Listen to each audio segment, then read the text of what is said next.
लगता था कि रतन टाटा पूरे जीवन भर, हमारे जीवन भर, आने वाले जीवन में हमेशा रहेंगे।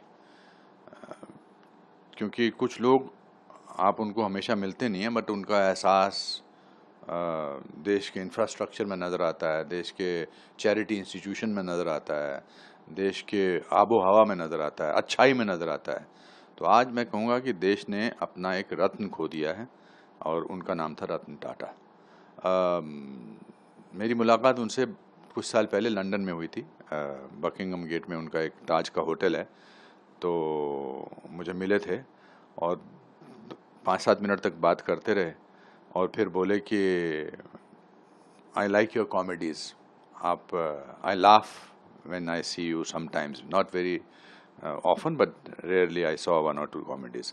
बट उसके अलावा आई थिंक किसी इंसान को अगर अपना आदर्श बनाना है तो उसमें रतन टाटा सबसे ऊपर नंबर पर आएंगे। चाहे वो चैरिटी के नाम पर हो, चाहे वो गिविंग के नाम पर हो, चाहे वो प्रिंसिपल्स के नाम पे हो, चाहे वो अनुभवों के नाम पर हो, और किस तरह से क्वाइटली काम अच्छा करना चाहिए। इंडस्ट्रियलिस्ट तो नज़र ही नहीं आते थे। वो टाटा का इंडस्ट्रियलिस्ट होना ज़्यादा ध्यान में नहीं आता था, पर टाटा का गिवर, एक चैरिटेबल नेचर, वो हमेशा ध्यान में रहता था। हमारे यहाँ तो मुहावरा था ना कि अपने आप को टाटा पर समझता है क्या, तो ये वैसे टाटा हैं जिनको कभी टाटा करने का दिल नहीं करेगा। बट उनकी लेगेसी अच्छाई की, गुडनेस की, चैरिटी की, प्रिंसिपल्स की, ऑथेंटिसिटी की, आई थिंक हमारे लिए एक प्रेरणात्मक स्रोत रहेगी।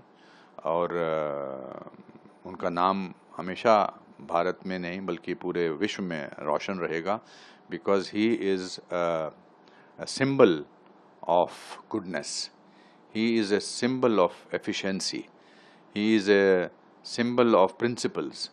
So वो याद दिलाते रहते हैं कि ये इंसान जो है ऐसा, अगर मैं 10% भी बन सकूं तो मैं अपने आप को बहुत ही खुश नसीब समझूंगा।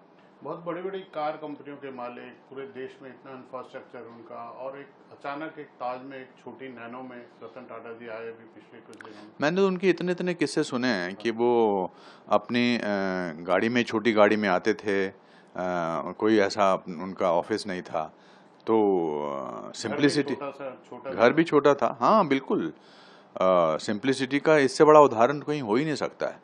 अब मैं ये कहना चाहूँगा कि रतन टाटा जी ने अपनी अमीरी का एहसास तो हमें कराया ही नहीं। क्योंकि उन्होंने अपनी अमीरी का एहसास नहीं कराया, तो इसलिए हमें अपने छोटे होने का एहसास कभी नहीं हुआ। वरना Taj group of hotels, Taj properties, Taj finance, Taj ये गाड़ियाँ, कितनी सारी चीज़ें हैं। और मैंने अभी सुना है कि सबसे ज़्यादा चैरिटी में वही देते थे।